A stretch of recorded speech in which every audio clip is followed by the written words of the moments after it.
Hello hello everyone. आज हम agronomy को ही आगे बढ़ाने वाले हैं। एग्रोनॉमी में हम अब आज बात करेंगे कि शिफ्टिंग कल्टीवेशन क्या होता है, सबसिस्टेंस एग्रीकल्चर क्या होता है, कमर्शियल एग्रीकल्चर क्या होता है। ओके, सो फर्स्ट अपन स्टार्ट करते हैं कि शिफ्टिंग एग्रीकल्चर क्या होता है। शिफ्टिंग एग्रीकल्चर को झूम खेती या फिर लैंड रोटेशन के नाम से भी जाना जाता है।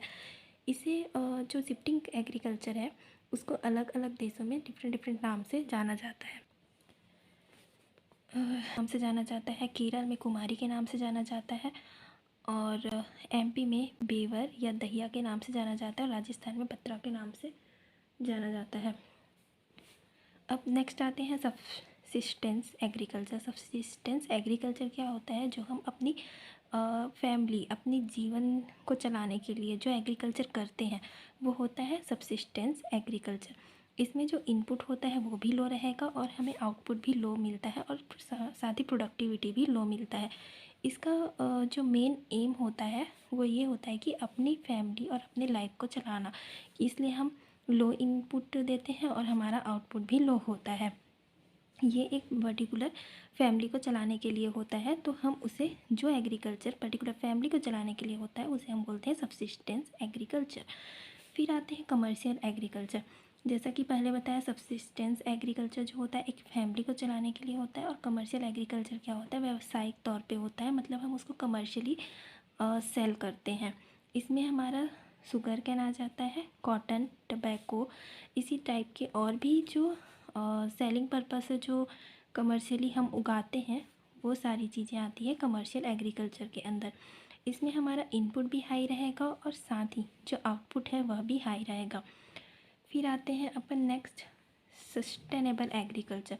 सस्टेनेबल एग्रीकल्चर में जो भी हम प्रोडक्ट उगाते हैं वो हमारे जो इकोलॉजी है या जो सॉइल है, इन्वामेंट है, वाटर है, इन सबको वो कोई कंटेमिनेट नहीं करता, उसको दूषित नहीं करता है। ओके, तो वो हमारा होता है सस्टेनेबल एग्रीकल्चर। मतलब हम प्रोडक्टिविटी तो हाई लेते हैं लेकिन हम इन्वामेंट को कोई भी नुकसान नहीं पहुंचाते हैं।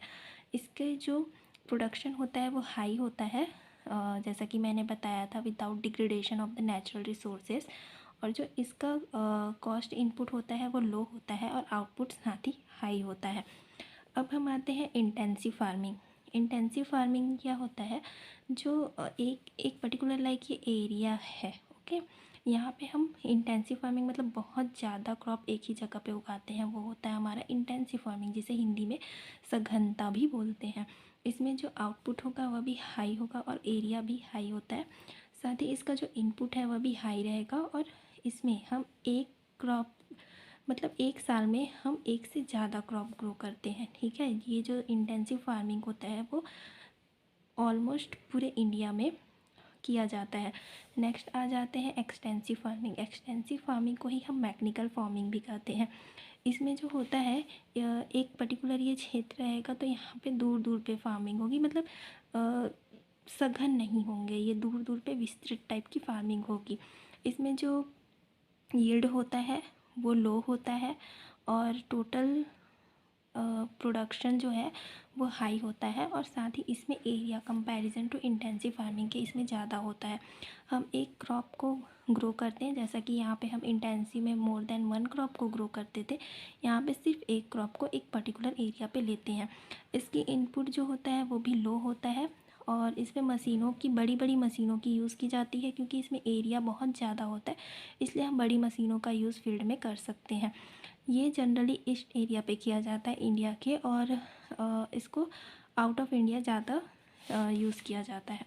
नेक्स्ट अपन आते हैं मिक्स्ड एग्रीकल्चर या फार्मिंग में। Okay, so basically mixed agriculture और फार्मिंग, इसमें क्या होता है, जो एग्रीकल्चर है उसके साथ साथ लाइव स्टॉक की भी फार्मिंग करते हैं। लाइव स्टॉक जैसे कि एनिमल रेयरिंग का हो गया, गोट रेयरिंग का हो गया, है ना, और डक रेयरिंग का हो गया, तो ये सारी चीज़ें हम एग्रीकल्चर के साथ साथ करते हैं। अब यहाँ पे हमने जैसा कि टर्म पढ़ा है मिक्स्ड एग्रीकल्चर, ओके, तो एक और टर्म्स आता है मिक्स क्रॉपिंग। तो इन दोनों में डिफरेंस ये है कि मिक्स क्रॉपिंग में हम क्रॉप को अलग अलग जो क्रॉप होते हैं उनको मिक्स करके एक फील्ड पे बोते हैं, ओके।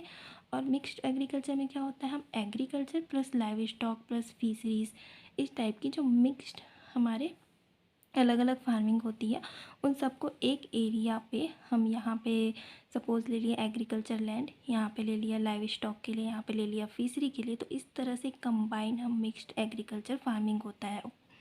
नेक्स्ट आता है रिस्पॉन्स फार्मिंग। रिस्पॉन्स फार्मिंग के बारे में हम ज़्यादा नहीं पढ़ेंगे, इसको जस्ट हमें बेसिक जानना है कि इसे दिया था 1988 में स्टोवर्ड ने, और इसमें जो था